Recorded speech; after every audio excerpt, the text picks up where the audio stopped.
Hi, Jim Williams here. I'm at my home club, Old Natchez Country Club here in Nashville, Tennessee. Got a longtime client and friend, Nick, and we are sitting here working on his swing path today. Nick's tendency has always been to be a little steep, to be a little out to in. He's a big guy, he gets a little over the top. So what we're trying to do here is make a correction for him to shallow that driver out and create some hook bias on the ball flight. And the key for Nick with that is to get the swing path to move away from him more, whereas normally he swings a little across the ball. So Nick, hop in there, hit a shot for everybody. Let's just kind of see your normal swing pattern here. Hopefully we'll get a good one.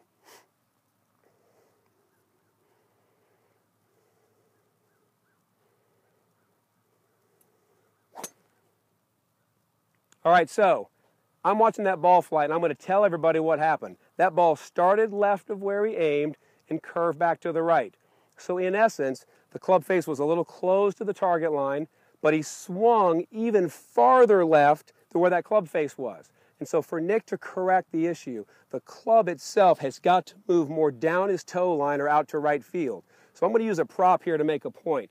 So if we look at this and we say, all right, this white line there is sort of the target line. Nick's normal swing direction is probably 5 to 8 degrees out to in, so more this way. The correction for Nick is to flop that, and we're going to go the other way. 5 to 8, maybe even feels like 10 degrees, pretty excessive, out to right field. So the thing for Nick, too, and come around this side so we can look at this. Nick, take your stance for a second. One of Nick's problems, too, when we first started working together is he had a really weak grip way down in his fingers, and he'd have his right arm and shoulder up high.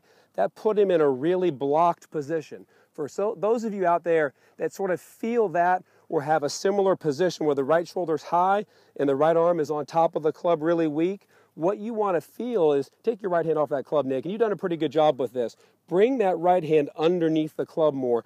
Tuck that right arm, get that right shoulder low. Get a little bit of what we call a reverse K in the setup. That sets him up underneath. This is going to help him a lot because when he swings down, we want the right shoulder dropping and the club path swinging more down that line.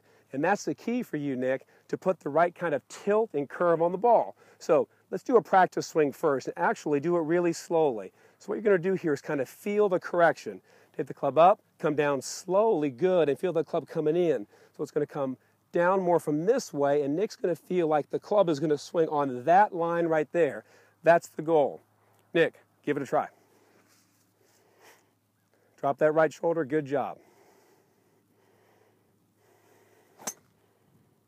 That ball was dead straight. That was awesome, and a long way too.